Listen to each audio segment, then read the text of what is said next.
Taking a food systems approach is a very important way for us to reassess and to look at how we start to tackle the multiple impacts of the food and agriculture system.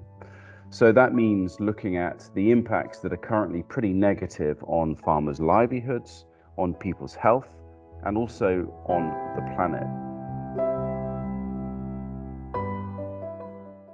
Agriculture and food systems are one of the biggest drivers of, or the biggest driver of biodiversity loss. Currently, it's up to a third of all GHGs, and also it's a huge polluter when it comes to, for example, nitrogen in the environment. So it's a big issue for us by tackling food systems, which is connecting consumption and production. So it's not just how we produce, but how we consume it.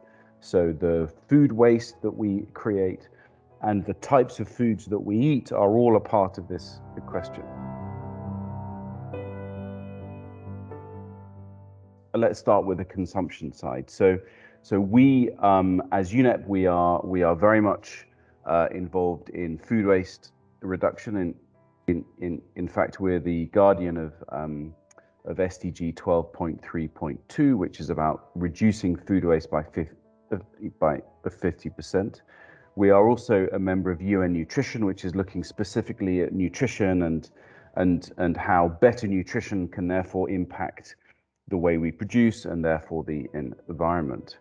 We also have work on supply chains with a life cycle initiatives, work looking at footprints of particular crops, particular supply chains. And then we have on the production side, we also have activities looking at so climate resilient agriculture. We have focus on agroecology. Just to touch on two, UNEP has a role to play in making sure that environment is front and center. But UNEP, of course, has to do that in a way that ensures that we recognize the importance of those parts of the UN system that have country teams, that have country offices, that have country presence, so that when food systems strategies are being put forward, pathways, etc., that environment isn't included, because UNEP doesn't have that role. But substantively, we have a lot to offer. We have a lot to offer, like I said at the start, with regards to tools, with regards to methodologies, etc. So we have a lot of skin in the game when it comes to the summit. But what I think is so interesting about it is that the special envoy, Agnes Kalibata, and Amina Mohammed, the Deputy Secretary General, asked UNEP, specifically Inga, to be the chair of the UN task force, which is the UN response to the summit. So we also have this incredible opportunity to bring over 40 UN agencies so far that have engaged now in this systems discussion on food, to kind of get behind this much more integrated approach. Environment is always in the conversation when it comes to food systems. Now, I can tell you now, when I started working on this 10 years ago, it wasn't in the conversation. So I think this is an achievement that we can take on board, but the point is it enough? How do we mainstream the environmental foundation of food systems much more by leveraging these kind of really brilliant binding treaties like the Rio Conventions? So there's that, there's the SDGs, I think are very important. We have to accelerate that. And we need a much more of a focus at the country level. So I'm expecting in the next year or two, as the summit dies down and then it moves towards supporting countries on their journeys towards more sustainable food systems, that we'll start to see some really good examples of where we're seeing a turnaround in the activities in the food systems towards more sustainability. So what could that mean? Better production techniques, better consumptions, wasting less food, eating better, more plant-rich diets, etc. understanding on the other side, though, that mixed farming, diverse farming, genetically diverse farming is so important.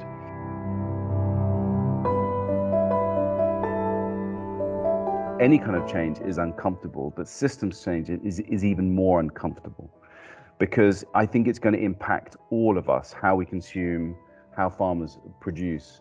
But it's also very interesting for countries as well. Every country, I think, has got their own, if you like, food system story and history.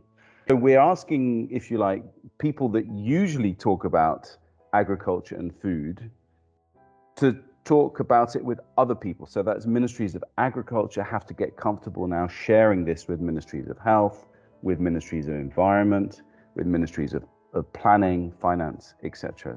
It's bringing together people with very divergent views. It's challenging people's perceptions, their tolerance levels. And there's another tension as well. What does science-based mean? Now, you could be sectoral science, or you could be systems science. And this goes back to a point that I made earlier about the fact that you might be sustainable at the farm gate, but from a systems perspective, is that actually a part of a wider sustainable food system?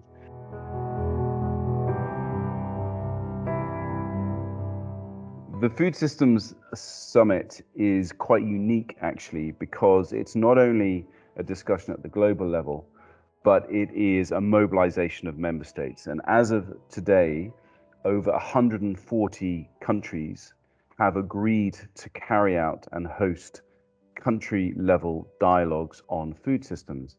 This is huge. This is a fantastic opportunity. It's basically an open door in 140 countries to work on food systems in an integrated manner, and we have to embrace that. So that's one thing. So at the country level, I think it's up to us, the community, the summit, the outcomes, to very much identify that at the country level, support is needed to take the dialogues that have been started to very much concrete actions.